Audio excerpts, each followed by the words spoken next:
রাজশাহীতে ট্রেনের ধাক্কায় ২ মোটরসাইকেল আরোহী নিহত হয়েছেন। বুধবার সন্ধ্যা ৫:৩০টার দিকে বেলপুকুর রেলগেট এলাকায় এই ঘটনা ঘটে। নিহতরা হলেন নাটোর থানার সদর চাপুর বাজার এলাকার আব্দুর রাজ্জাকের ছেলে মিজানুর ও একই এলাকার সোলাইমানের ছেলে জহুরুল। রাজশাহী রেলওয়ে থানার ভারপ্রাপ্ত কর্মকর্তা ওসি ফয়সাল বিন আহসান এসব তথ্য নিশ্চিত করেছেন।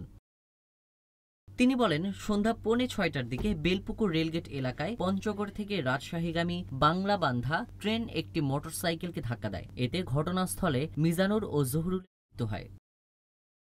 ওসি আরও বলেন, এই থানায় একটি অপমৃত্যু মামলা দায়ের করার প্রস্তুতি চলছে। আইনানুগ প্রক্রিয়া শেষে লাশ পরিবারের কাছে হস্তান্তর করা হবে। অপরদিকে মহানগরীর বড় রাস্তায় ড্রাম ও ট্রাকের সংঘর্ষে আবু হেনা নামে আরও এক মোটরসাইকেল আরোহী নিহত হন। তার বাড়ি পাবা উপজেলার হরিয়ানা।